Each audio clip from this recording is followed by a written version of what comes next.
guys, well, even out here in California, fall has finally arrived. Now, Carl White has just greenlit his team to give you $50 off the first month of the Jumpstart membership. $397 normally, $347 now. Check it out, guys. All you have to do is click the banner down below and use the promo code October. And man, what a difference a day makes. You know, inflation just came in at 2.4%. Believe it or not, that's higher than what the feds were expecting. Less probable than an Oasis reunion. You remember those two brothers, they kind of hate each other. I dare you to call me. And you won't call me. Because if you do call me and I go, actually, that's a good idea. Actually, that might work. Then you've got to be in the same room as me. And then we both know how that ends up. Okay, here's what makes this inflation number so darn funny to me. Quote, the Consumer Price Index increased a seasonably adjusted 0.2% for the month, putting the annual inflation rate at 2.4%. Both were 0.1% higher than forecast, excluding food and energy. I mean, how the hell do you calculate inflation without considering the most important components that we live with? That would be food, and think of all of the energy that we use. Now, inflation calculated outside of food and energy, so what would that look like? This guy reordered his identical 44 items at Walmart from that list from 2022. The price difference? In 2022, that list of 46 items was $126. Now, just 2 years later, $414. Now, I'd say inflation, man, in my world is just a little bit higher. Now, keep in mind that higher inflation means higher interest rates, so don't look to the Fed for any rate relief, guys. This is just the norms that we have to live with, and I think it's a good thing. Just come to terms with it. It's not that bad. Sell today's rates and sell them for what they are. Historically, pretty damn good. Now, seriously, I'm starting to think that that little refi extravaganza we had a couple of years ago is turning into a scourge, not only for the housing and mortgage markets, but also for many a loan officer out there who have the wrong frame of mind. Forget the whole thing, guys. Wipe it from your memory banks. Sell the here and sell the now, and you're going to do okay.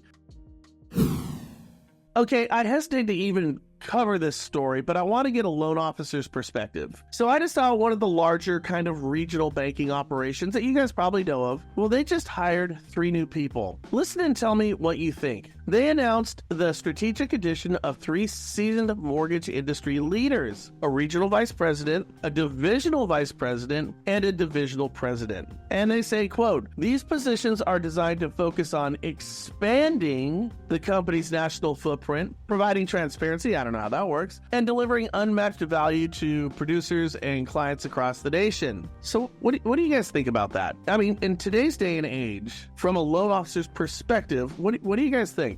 Now, first of all, when I read this, I thought to myself, well, those 3 positions, they sound pretty lofty, and lofty means they sound pretty expensive. I mean, that's to me. And I wonder how that's going to affect the old rate sheet. I mean, somebody's got to pay, right? And it sounds to me like it gets paid in the form of interest rates. I know I could be completely off base on that, but that would be my perception as a loan officer. Now, here's the thing. They hired to expand. Again, how do you, as a loan officer, how would you feel about that? In today's market, how does it help me? Because from a loan officer's ground level experience, things are kind of tough. I find these type of public announcements boringly interesting, and that's not an oxymoron. I say that because absolutely nobody really cares who you're hiring. That's not like, that doesn't make my top 50, even if it's for my company. So I'm curious who they think their intended audience is. In fact, if anything, your loan officers are going to be the one that reads this, and I wonder what message that's sending to them. I mean, in an industry that's going lean, they just became more top heavy. And with a clientele,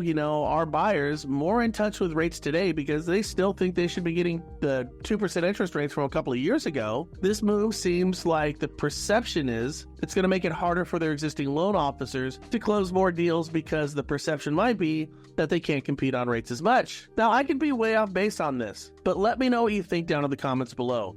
Oh, and who is it? Well, that one you're just going to have to find out on your own. And finally, we have great news. And here's a graph of existing inventory back to 2015. Now, I love this graph because sometimes the graph gives you visual insight that you don't get from just reading numbers. So let's just check this out in a whole different way. So look at it this way. All right, we have 2 bunchings. We have the bunching at the top, we have the bunching at the bottom. Can you guys notice that? Now, from 2015 to 2019, those numbers are all in line on the top grouping. Now, the top grouping are the years of more inventory. That's 2015 to 19. Now look at the second bunching down below. This is kind of like oil and vinegar, right? Those are the years from like 2020 to current. Those more or less are all bunched together. Those are the most recent years, and they happen to be the years of low inventory. Now, our two bunchings, check out that red line right in the middle. That's 2024. That's where we're at right now. It looks to me like 2024 is sick of being in the low inventory bunching and is hell-bent on climbing, getting into the stratosphere, and getting up into the inventory of high bunching. You can actually visually see it, can't you? I mean, upon inspection alone, what would you think the red line is trying to do in the foreseeable future? I'm saying it's leaving the Earth's gravity and it's going up into the top bunching. And that's a great thing for loan officers and real estate agents. See, this graph visually is telling me what's going to come, and something we all know, and that's going to be more listings. And this is music to my loan officers' ears. That's because more listings means more options and more loans are going to be written. And written with roughly half the loan officers we had just a couple of years ago. That means loan officers, if you're doing things right and you're getting your ass to work right now, should have a pretty strong winter, and I bet you spring is going to be off the hook. And I'll sell these rates of the sixes, and I'm going to sell them with a smile on my damn face because they ain't bad at all. Pull up our boots, let's get to work, and have a great winter. This is going to be so strange. We're going to be leaving summer, moving into winter, and winter's going to be better than summer. That just tells me that this market is absolutely crazy. But listen, I'd rather be on a roller coaster than be on a Ferris wheel, because roller coasters, they're a lot more exciting. And I'm telling you right now, the market we're in, it ain't no Ferris wheel now, is it? I hope this helps.